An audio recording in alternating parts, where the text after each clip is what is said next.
Okay, around the globe, people engage on social media for various purposes and therefore they define social media differently. But according to the Dictionary of Cambridge, social media are websites and computer programs that allow people to communicate and share information on the internet using a computer or a mobile phone. Around the globe, social media is making it easier for people to have a voice in governments, to discuss issues, to organize around causes, and to hold leaders accountable. Facebook, Instagram, Twitter, YouTube, and many more social media are the most significant platforms that have brought democracy, freedom, even justice to some communities across the globe.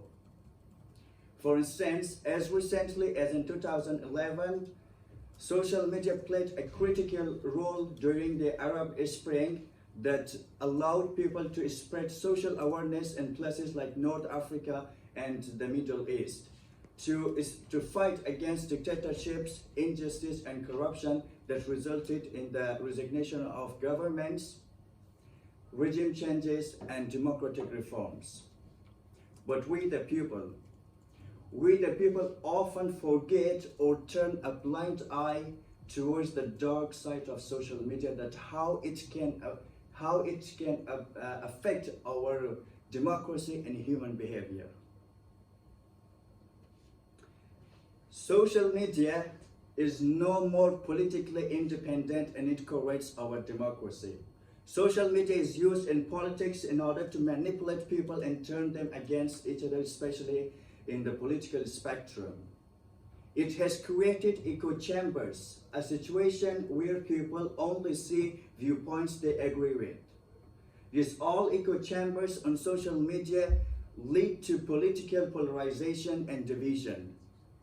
For instance, a Pew Research Center finds that there has been a tangible and remarkable division with personal and political polarization during the late 20 years after the rise of social media in our global community. If these all divisions and polarizations of social media continue, it will affect and it will result into unfair and undemocratic election outcomes.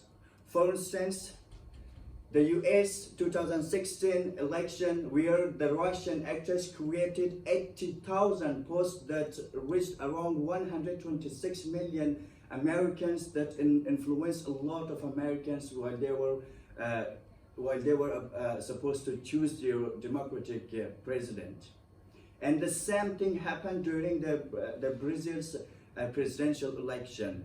People were not reciting or not sharing the name of their president. Instead, they were saying Facebook, WhatsApp. It means that this all social media played a very undemocratic role during the presidential elections. Secondly, social media, they allow people to spread misinformation and conspiracy theories in different countries around the world. In recent years, parallel to the development of social media, we are witnessing a tremendous spread of fake news and disinformation across the globe.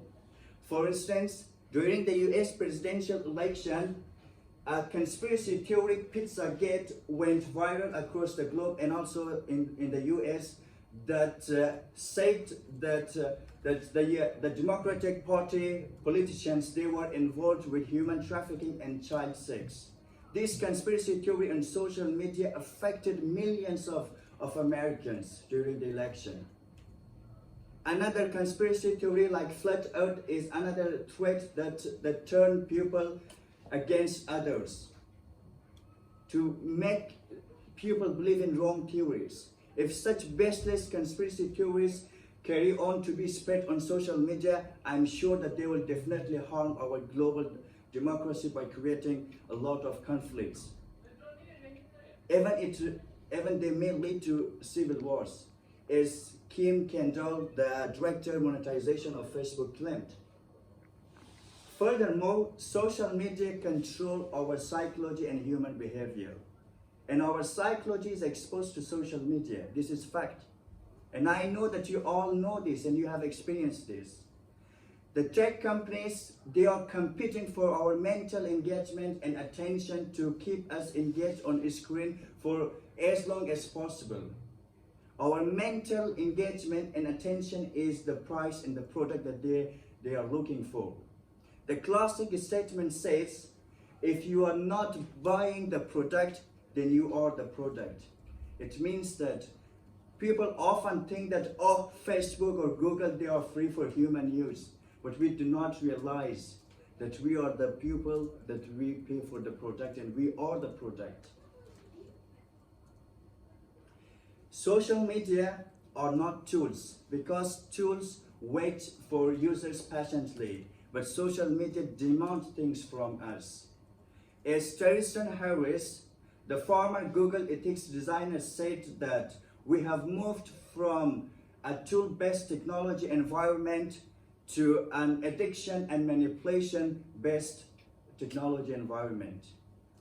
Social media is no more tools. They are addiction to us, and that is the real issue, that our psychology is being damaged.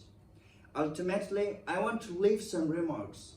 Social media should not be designed for capitalist profit, but for ethical and democratic benefit. And internet should be liberated.